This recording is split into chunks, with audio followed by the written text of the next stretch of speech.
নমস্কার বন্ধুরা, আপনাদের সকলকে চটপটে রান্নাঘরে স্বাগত। সকলকে স্বাগত জানিয়ে শুরু করব আমার আজকের রেসিপি। আমার আজকের রেসিপি ভাঙা আলু দিয়ে অমলেট কারি। অমলেট কারি তো আমরা প্রায় বানিয়েই থাকি, তবে এভাবে একবারেই আলু ভেঙে দিয়ে অমলেট কারি বানিয়ে দেখবেন, খেতে কিন্তু দারুণ হয়। তাহলে চলুন দেখে নেওয়া যাক। এখানে নিয়ে নিয়েছি 3টে ডিম ফাটিয়ে। এবার এই ডিমগুলোর মধ্যে দিয়ে দিলাম একটা কাঁচা লঙ্কা কুচি আর একটা বড় সাইজের পেঁয়াজ কুচি। পেঁয়াজের পরিমাণটা কিন্তু আমি এখানে একটু বেশি দিয়েছি। তারপরে সামান্য একটুখানি লবণ দিয়ে দিলাম। তারপরে ডিমগুলো খুব ভালো করে ফেটিয়ে নিয়েছি। এখন ডিমের বাটিটা সাইড করে রাখছি। এখানে আমি 3টে মাঝারি সাইজের আলু নিয়ে নিয়েছি। আলুগুলোকে এভাবে 2 টুকরো করে কেটে কেটে সেদ্ধ করে নিয়েছি। তারপরে এখন এই সেদ্ধ আলুগুলো এভাবে হাতের সাহায্যে ভেঙে দেব। খুব বেশি বড় আলু হলে আপনারা 3 থেকে 4 টুকরো করেও ভেঙে দিতে পারেন। আলুগুলো কিন্তু কাটবেন না, এভাবে ভেঙেই দেবেন। তারপরে একটা মশলা তৈরি করার জন্য মিক্সারের জারের মধ্যে 1.5 ইঞ্চি পরিমাণে আদা কুচি, 2টো কাঁচা লঙ্কা, 5 কোয়া রসুন, 1 চা চামচ ধনে গুঁড়ো, 1/2 চা চামচ লাল লঙ্কার গুঁড়ো, সামান্য একটুখানি জল দিয়ে একটা মিহি পেস্ট তৈরি করে নেব। এদিকে আমি গ্যাস অন করে একটা প্যান বসিয়ে দিয়েছি। প্যানের মধ্যে 1 টেবিল চামচ পরিমাণে সাদা তেল দিয়ে দিলাম।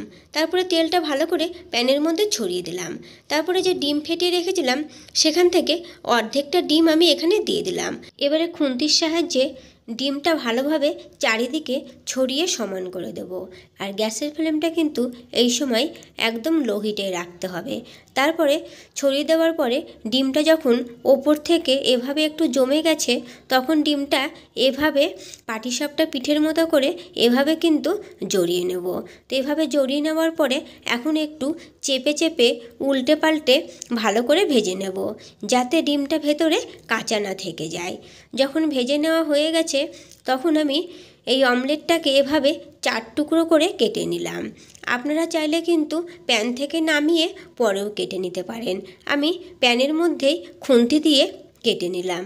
কেটে এভাবে উল্টে পাল্টে যখন এরকম লালচে রং করে অমলেটগুলো যখন দুপাশ থেকে ভেজে নেওয়া হয়ে গেছে, তখন তুলে নিলাম। তুলে নেওয়ার পরে বাকি যে ডিমের ব্যাটারটা ছিল সেই ডিমের ব্যাটারটাও দিয়ে দিলাম। এখন এটাও কিন্তু ঠিক আগের মতো করেই ভেজে নেব। এটাও যখন ভেজে নেওয়া হয়ে গেছে, তখন এই অমলেটগুলোকেও তুলে নিলাম। এদিকে একটা কড়াই বসিয়ে দিয়েছি।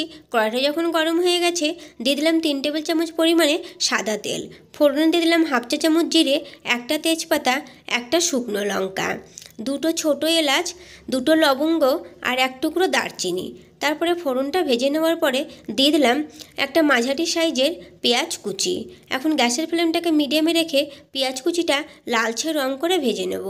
আমি রান্নাটা সাদা তেলে করছি, আপনারা চাইলে কিন্তু সর্ষের তেলেও করতে পারেন। পেঁয়াজ কুচিতে যখন লালচে রং চলে এসেছে, তখন দিয়ে দিলাম যে মশলাটা তৈরি করে রেখেছিলাম সেই মশলা। দিয়ে দিলাম 1/4 চা চামচ চিনি, 1/2 চা চামচ হলুদের গুঁড়ো, স্বাদ মতো লবণ। মিক্সারের জারটা ধুয়ে সামান্য একটুখানি জলও দিয়ে দিলাম। এই সময় মশলার মধ্যে চিনি দিলে কিন্তু রান্নার রঙটা খুব সুন্দর আসে। এখন মশলাটা খুব ভালোভাবে কষিয়ে নেব। মশলাটা প্রায় 3 মিনিটের মতো কষিয়ে নেওয়ার পরে এখন দিয়ে দিলাম একটা মাঝারি সাইজের টমেটো বাটা। আবারও মশলাটা হালকা আঁচে খুব ভালোভাবে কষিয়ে নেব। যতক্ষণ না মশলা থেকে ভালোভাবে তেল ছাড়তে শুরু করছে, ততক্ষণ কিন্তু মশলা খুব ভালোভাবে কষিয়ে নিতে হবে। মশলা যখন ভালোভাবে কষে মশলা থেকে তেল ছাড়তে শুরু করে দিয়েছে, তখন দিয়ে দিলাম সেদ্ধ করা ভাঙা আলুগুলো দিয়ে আবারও 2 মিনিটের মতো মশলার সঙ্গে ভালোভাবে কষিয়ে নেওয়ার পরে দিয়ে দিলাম 1.5 কাপ পরিমাণে জলটা দিয়ে আবারও ভালো করে নেড়েচেড়ে মিশিয়ে নিলাম। আপনারা যে যেমন ঝোলটা রাখতে চান সেটা বুঝেই জলটা দেবেন। এখন গ্যাসের ফ্লেমটাকে হাই হিটে করে দিলাম আর অপেক্ষা করব ঝোলটা টকবক করে ফুটে ওঠা অবধি। তারপরে ঝোলটা যখন টকবক করে ফুটতে শুরু করে দিয়েছে, তখন ভেজে রাখা অমলেটগুলো দিয়ে দিলাম 1 চা চামচ ভাজা জিরের গুঁড়ো, 1/2 চা চামচ গরম মশলার গুঁড়ো।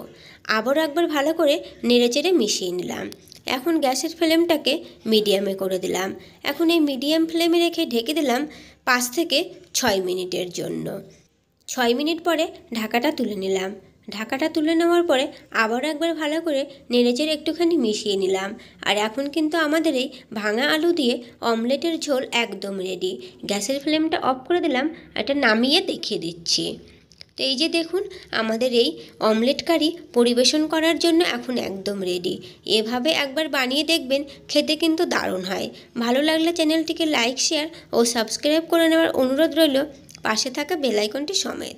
তাহলে আমার নতুন ভিডিও আপডেট সবার আগে আপনাদের কাছে নোটিফিকেশান পৌঁছে যাবে। আজকের মতো এই পর্যন্তই, ফিরে আসবো নতুন কোনো রেসিপি নিয়ে। সকলেই ভালো থাকবেন, সুস্থ থাকবেন, ধন্যবাদ।